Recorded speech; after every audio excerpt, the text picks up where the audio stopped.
यार सोहेल नाम के लड़के के साथ एक भयानक कांड हुआ था। रात के 3 बजे थे। शहर एकदम शांत था, बस ठंडी हवा चल रही थी। सोहेल ऑफिस से लौट रहा था। सड़क पर कोई नहीं था, सारी दुकानें बंद थी। दूर से किसी कुत्ते के भौंकने की आवाज आ रही थी। सोहेल आज बहुत थका हुआ था। उसे लग रहा था कि अब एक कदम भी नहीं चल पाएगा, पर घर तो जाना ही था। उसका फ्लैट 13वीं मंजिल पर था, लेकिन आज लिफ्ट खराब थी। बेचारे को सीढ़ियों से चढ़ना पड़ा। सीढ़ियां चढ़ते चढ़ते जब वो 8वीं मंजिल पर पहुंचा तो उसे लगा जैसे कोई धीरे से फुसफुसा रहा हो। अरे, सुन सकता है? उसने तुरंत रुककर इधर उधर देखा, लेकिन पूरी बिल्डिंग में सन्नाटा था, कोई नहीं था। उसने सोचा कि शायद थकान की वजह से ऐसा लग रहा है। खुद को समझाया और फिर से ऊपर चढ़ने लगा। 10वीं मंजिल पर पहुंचते ही फिर वही आवाज आई, देख सकता है मुझे? अब उसकी तो हालत खराब हो गई। डर के मारे गला सूख गया, पैर जैसे जमीन में चिपक गए, लेकिन चारों तरफ देखने पर भी कुछ नहीं दिखा। सोहेल धीरे धीरे 11वीं मंजिल पर पहुंचा। उसे लगा जैसे कोई उसके पीछे खड़ा होकर सांस ले रहा है। उसने झट से पीछे मुड़कर देखा, पर वहां कोई नहीं था।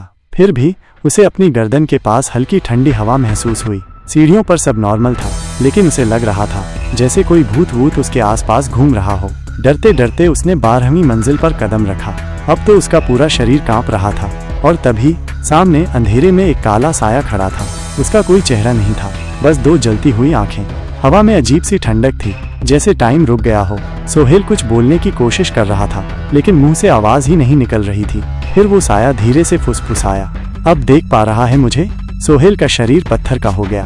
वो पीछे हटने की कोशिश करने लगा, पर ऐसा लगा जैसे किसी ने उसे जकड़ लिया हो। वो साया धीरे धीरे उसकी तरफ बढ़ रहा था। सोहेल भागने की कोशिश करने लगा, लेकिन उसके पैर जैसे जम गए थे। वो साया अब उसके एकदम सामने था। उसकी ठंडी सांसें सोहेल के मुंह पर लग रही थीं। फिर अचानक सब कुछ भारी हो गया, हवा थम गई। सोहेल की आंखों के सामने अंधेरा छा गया। उसका पूरा शरीर ढीला पड़ गया, जैसे सारी ताकत खींच ली गई हो। अगली सुबह 13वीं मंजिल के गलियारे में बस सोहेल के जूते और उसका फोन मिला, पर वो खुद वहां नहीं था। जब सीसीटीवी फुटेज देखा गया तो सब हैरान रह गए। कैमरे में दिखा कि सोहेल सीढ़ियों से ऊपर जा रहा था। जब वो 12वीं मंजिल पर पहुंचा तो अचानक रुक गया। फिर एक अदृश्य ताकत ने उसे हवा में उठाया, और देखते ही देखते वो गायब हो गया। लेकिन सबसे डरावनी बात ये थी, सीसीटीवी में उस साये की कोई झलक तक नहीं थी, सिर्फ सोहेल का डरा हुआ चेहरा। और फिर वो अंधेरे में गुम हो गया। इस घटना के बाद से हर रात 3 बजे कोई न कोई वही फुसफुसाहट सुनता है। अरे, सुन सकता है, लेकिन कोई जवाब नहीं देता, क्योंकि जो जवाब देता है वो फिर कभी वापस नहीं आता।